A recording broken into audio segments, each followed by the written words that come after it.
That's training from such a young age. And if you are raised in a family where, unfortunately, you heard your parents fight about money, which is not uncommon because if there's not enough money, that causes different dynamics in families, then usually your modeling at an unconscious level is, oh, money's bad.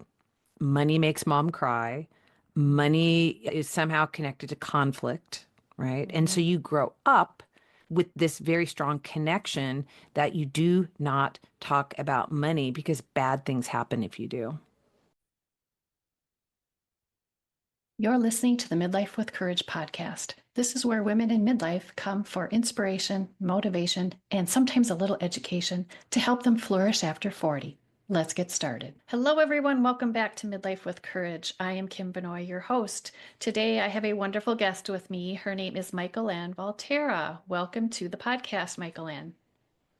Hello from Seattle. I'm so happy to be here. Yes, we are very excited to talk to you. We're talking about money today, and we're going to dive into that. But first, why don't you introduce yourself? Tell us where in the world you are and what you do. I am a money coach, Kim, and a lot of people aren't really familiar with that. It used to be that people could work with a planner for investments, financial planner, or a credit counselor for debt. The truth is, a lot of people have both, right? We want to build net worth. We don't want to go into credit card debt. And neither of those professions is particularly adept at dealing with the emotional side of money, or actually, many have learned how to handle it because there's a lot of amazing professionals, but it's not part of their training and background. Mhm. So, money coaches deal with the practical and the emotional side of money. What's your money Yeah. mindset, the psychology of money, some of the stuff that you and I will probably dig into today. But there is this practical side also that says, okay, how do you manage cash flow so that you always feel in control of your money? You always know how much you can afford to spend about, going on vacations and things like that. So it really melds many things. Yeah, and I'm so glad we're going to talk about the emotional side of it because that's your, like you said, it's not something that you usually get into, especially earlier in life. But as I get older and wiser, I have had to really think about that. So before we jump into that, why don't you share with us a time in your life that you felt the most courageous or showed courage? Oh, courage. Well, since we're all about midlife, right? I could go back to other times, but Sure. what's on my mind right now, Kim, is current courage. I took up dancing after I empty nested basically when my son went to college, right? And so Sure. now it's been about 7 years. I'm an Argentine tango dancer, and I just decided to enter the national tango competition with my dance Wow. partner, who I married last year, by the way, kind of fun. And I'm scared. I'm nervous. I'm like, oh my gosh, I'm going to Oh, be dancing on the national stage, being wow. judged. And it's just Yes. interesting as an adult in midlife, learning a new skill, feeling awkward. I mean, Yep. how many of us, it's like, really, do I have to feel like I'm back in high school gym class? It's like, oh my gosh. But here I am trying my best to learn and master this new skill. Oh my So, gosh. yeah, I feel it does make me feel courageous that I'm doing it, and we'll see how it goes. Definitely. I love dancing. My husband does not. So any dancing I have to watch other people do. But is it like the Argentine tango one of the most difficult to learn? It is. Because I You watch know, Dancing with the Stars. I learned that. yeah, and tango is hard, yeah. And it's so funny.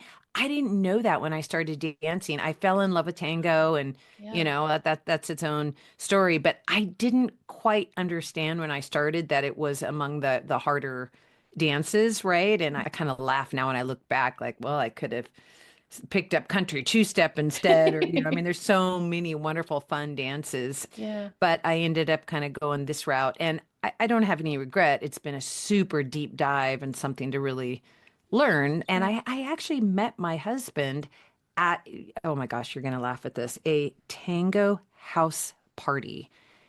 Oh, I interesting. know, right? Isn't that, it's almost old-fashioned sounding, Yeah. as opposed to online, right? So yeah, I mean, no regrets, but it definitely takes a lot of courage to get out there. I mean, it's one thing to social dance, as most tango dancers, social dance, Hmm. most don't compete in dance competitions. That's a little more unusual. So it does take a lot Yeah. of courage to make myself go out there in front of other people. Good for you. I think that's amazing. And yes, it is very courageous. So good luck to you. I don't know what you're Thank supposed to you. say for dancers, but probably not break a leg. But I think they still say that, which I think is very funny. But yes, hopefully okay, the okay. legs will stay intact. Yes. Oh, that's amazing. All right. Well, we better get back to our topic, though. I know, let's just talk about tango for the whole time. Forget money, but Yeah. we'll Okay. combine dancing with money. Sure. We'll dance around the topic. Tell us your story. How did you get into wanting to help other people with their money, with your money coaching and mindset and this whole Mhm. important work that you're doing? Yeah, thank you. That's a great question. So the short story is my undergrad was in economics, which, I liked, but I know also sounds pretty dry. And after college, I wandered around for many years trying to figure out what I wanted to do with my life, changed directions, and I ended up getting a master's in psychology. Transpersonal psychology, to be exact, and a lot of Jungian psychology. And I love it. And I still was fascinated with money and its impact in our lives and money from a personal growth point of view and, so many different parts of money that people just don't talk about, the emotional psychology side of money. So when I finished my master's, I met a money coach. And to be honest, Kim, I'd never heard of money coaching. I was at a real crossroads. I was debating becoming a psychotherapist or becoming a financial planner. And good grief. Wow. I mean, talk about two Two different things. totally different fields of like, wow, I'm feeling like complete opposites. But, I met a money coach who was basically working with people on their relationship to money, a lot of the practical and emotional sides of money. And it was like a thunderbolt hit me. I thought, oh my gosh, someone has combined these two areas that I happen to love that had felt so opposite. Yeah. And the rest, they say, is history. So, I did a lot of training after grad school in money coaching Mhm. and went into private practice, believe it or not, in the late 1990s. And so I have Wow. been a money coach. Some people use the term financial coach. It's synonyms, they mean the same thing, for 25 years. Actually, more than 25 years, Wow. I've been a financial coach. That's amazing because to me, I had not heard of any type of coaching in this way for Right. wasn't that long ago, like maybe 5, 10 years. Yeah, well, you're right. In fact, when I started financial coaching back in the late 90s, that wasn't the term we used because it just didn't exist, right? Mm-hmm. No, I mean, Mm-hmm. there was not a lot of personal coaching in general, let alone money coaching. So the original terms were around financial counseling. I had an original certification as a financial recovery counselor. I mean, what the heck does any of that even mean? And then over time, as coaching as an industry started growing and there became more and more different types of coaches, then the industry was in kind of a way renamed, if you will, into money coaching and financial coaching. But at that point, I'd already been doing it over a decade. You were ahead of them, ahead of the curve. Yeah, well, yeah.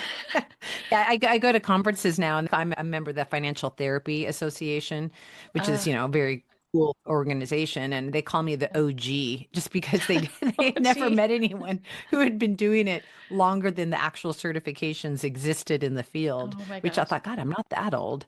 Yeah. No, but you're distinguished. You're esteemed. What just changed the Yes, old to that? exactly. Yeah, yes, I will Yeah. try to keep coloring my hair to keep the gray at bay, but yes, we'll say I'm Yep. distinguished. Been there, done that. So, Yep. why is it so important to understand that emotional part of money?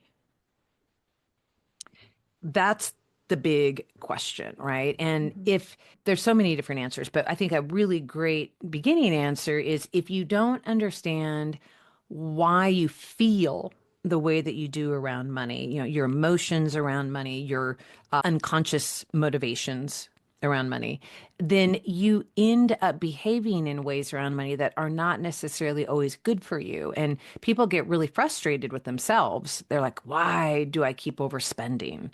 Right? Mhm. Or why do I struggle with savings? Or why, fill in the blank.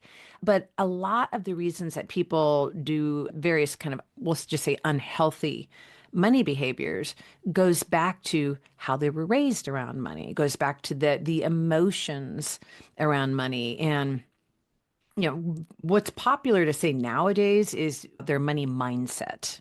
That's Mhm. not, again, that's not a term that we used to use, but I think some of your listeners will probably be familiar with it. Mhm. And so knowing what your mindset is and your money mindset in particular really helps you go, oh, okay, that's because I'm so motivated by freedom. Not that I think about that consciously, that no wonder I'm driven to spend all my money going to Hawaii and not save. But we don't know a lot of this. We don't really think about it. And so we react, we feel impulsive around money, and then we think, well, good grief, I'm an adult.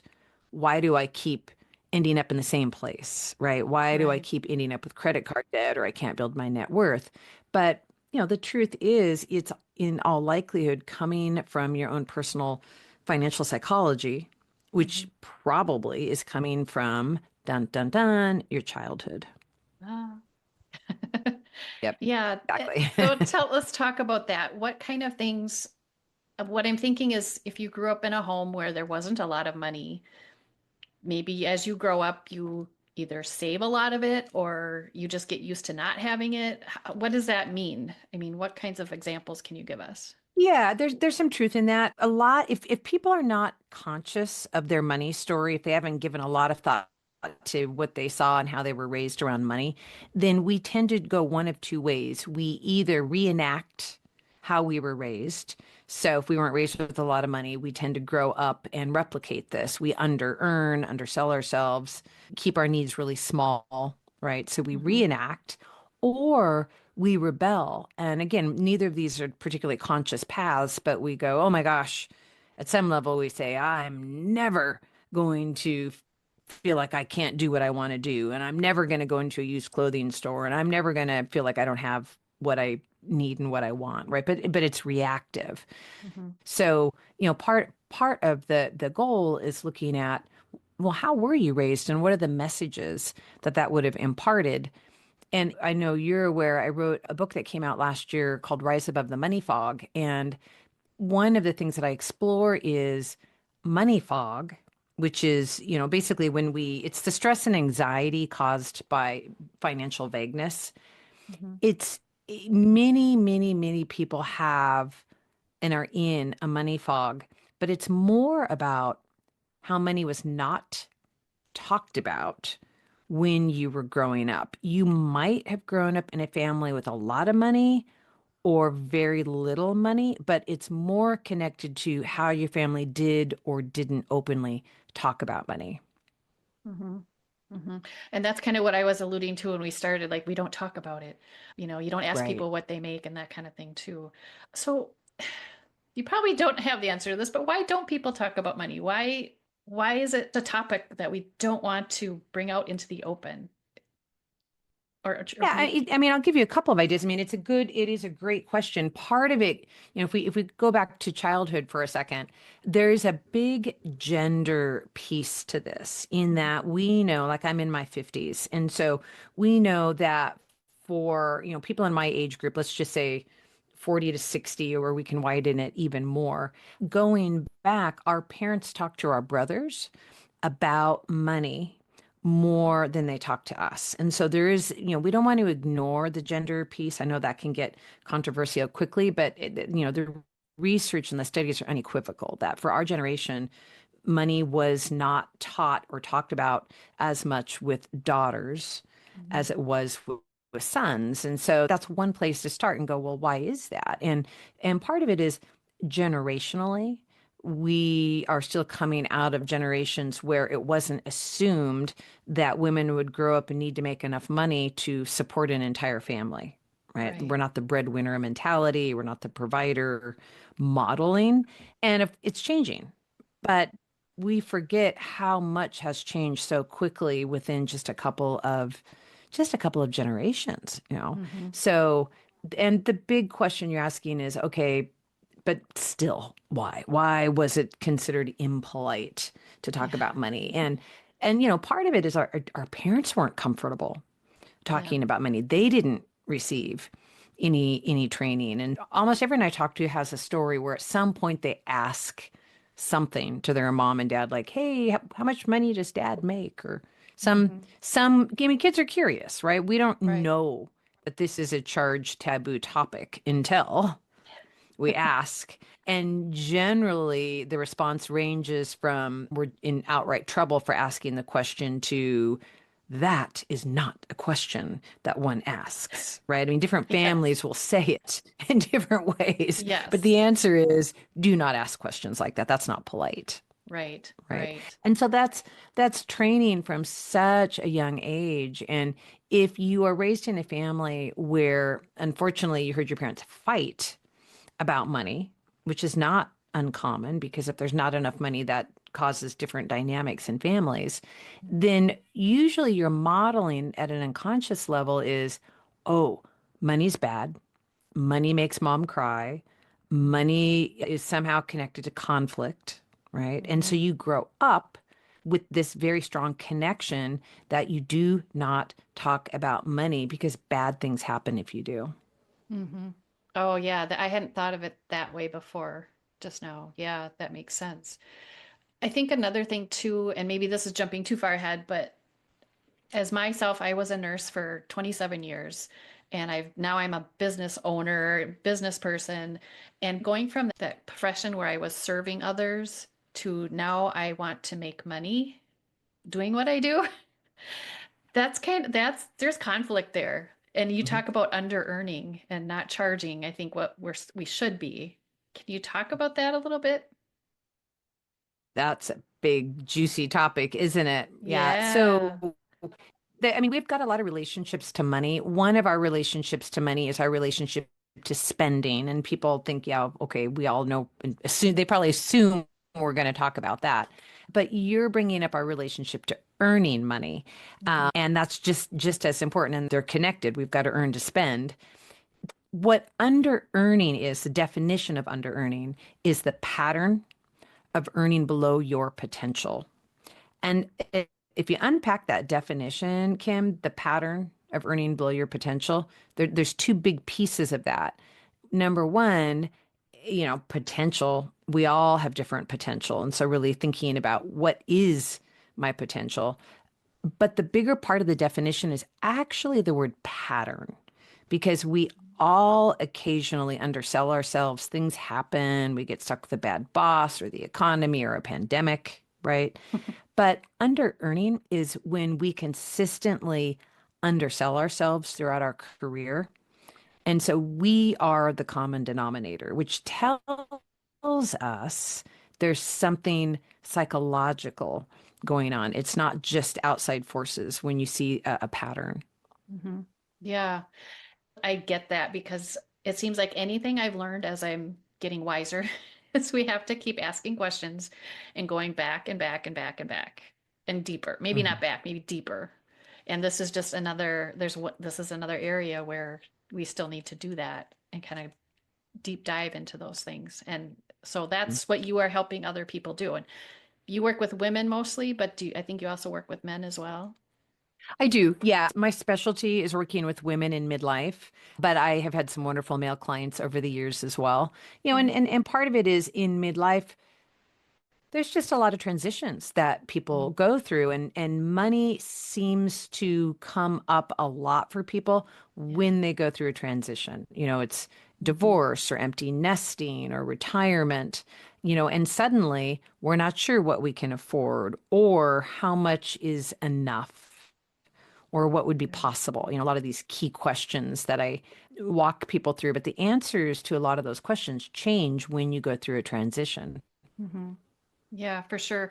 We're going through the retirement transition with my husband the last couple of years, and he retired early, so before 59 and a half. So we're at this point where we're kind of watching everything very closely, and that's a hard thing to do sometimes when you're Well, used to it's having it's this income. exciting, but yeah, exactly. It's exciting, it's stressful. It's when people go from what, and this is going to sound very kind of financial speak, but when we go from the accumulation phase in life to the deaccumulation, Hmm. meaning we've saved and saved to retire, but now we're like spending our money in retirement, it's very nerve-wracking for people to make that transition and feel like, oh my gosh, will the money last? I mean, I have a lot of clients that come in at that transition going, okay, I think I know how much I can spend in retirement, but I can't mess it up because you're no longer wanting to just go out and get another job if suddenly there's not enough money. Right, right. So what's your process like when you're working with someone? It sounds like you have two different areas. You've the financial and the emotional psychotherapy part. Is it kind of a good mix of both, like half and half, or is everybody different, or how does that all work? I mean, everyone is different to a degree, but money coaching does always combine both. Hmm. So I start often on the practical side because we've got to have some type of foundation to look at. And also, the number one thing I hear when people call me is I'm tired of not feeling in control of my money. And so, getting some systems in place and looking at where the money's going and knowing how much you can spend is life changing and wonderful, right? And from Hmm. there, then we go into people's money story, for example. But if you start there, if you start with, well, let's look at your money personality, one of my other favorite topics. The problem is you'll get a lot of insight like, oh, that's why I do what I do, but nothing's really changed.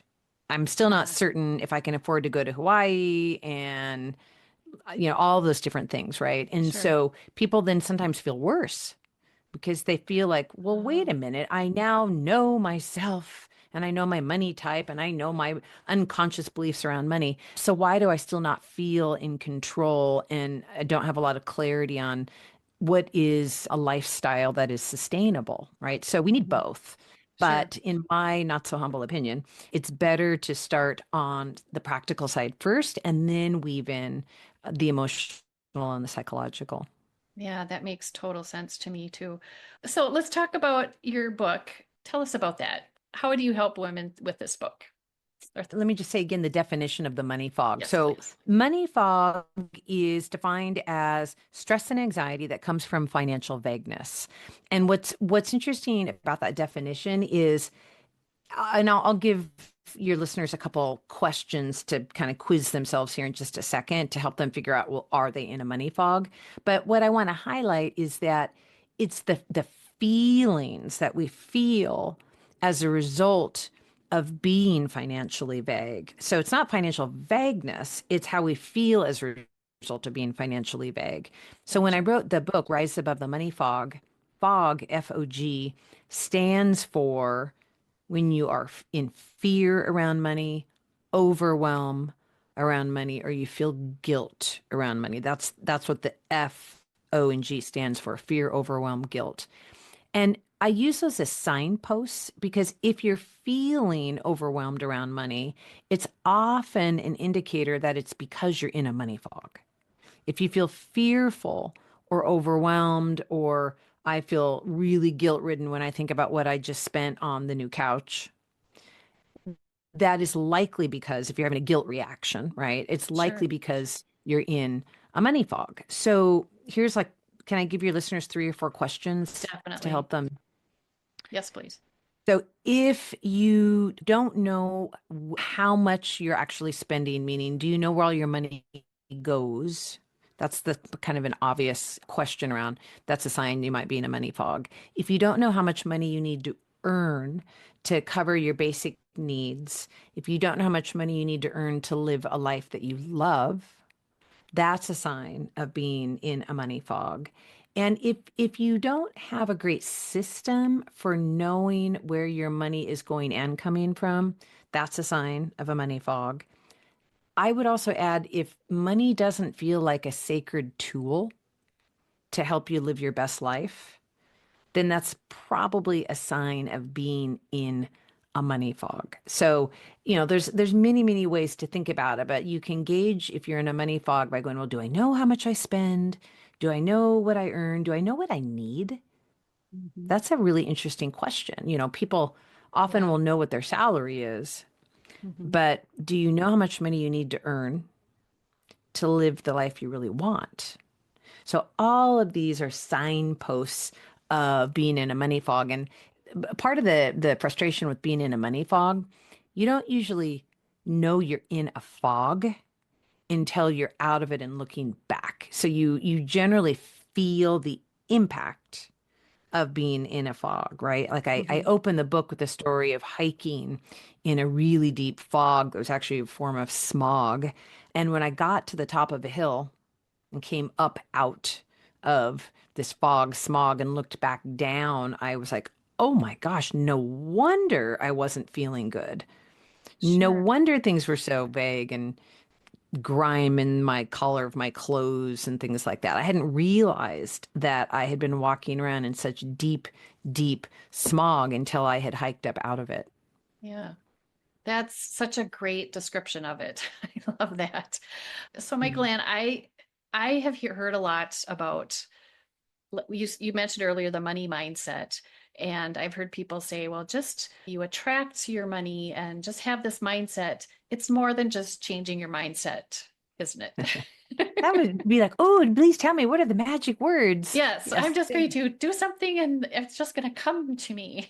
Yes. Repeat this affirmation 20 times and Yeah, poof, you will have more money. Yeah. right. I mean, words and language are definitely powerful. I mean, you know Mhm. that, better than most people for sure, but we need a combination of financial clarity and looking at, well, what is our mindset? Because, sometimes our mindset is, just as an example, I don't deserve, right? Or our mindset is, I have to be perfect before people will pay me what I'm worth.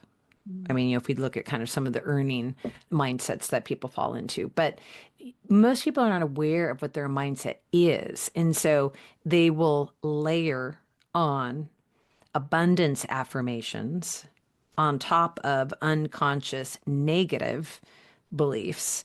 And then they don't go anywhere. And they're like, well, why am I not going anywhere? Because, if you walk around saying, oh, I do deserve abundance, or, I mean, you and I are being a little dramatic, but, you get Yeah, what I'm I saying. know If what you, you're saying. if Yep. you say whatever the beautiful phrase is that you've heard, but Mhm. you layer it on top of unconscious messaging that honestly says the opposite.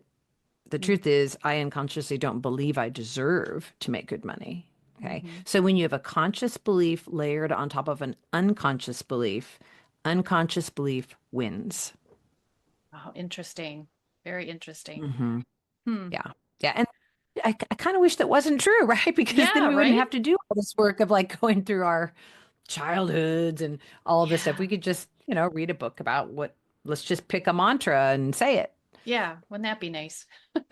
Mostly Yeah. everything in life requires some work on our part. Life lesson number 822. Yes, exactly. Yeah. Truth. Truth. Oh my goodness. I would imagine too, and I know you sometimes will work with couples, and that's probably a challenge sometimes. I'm thinking with two different people.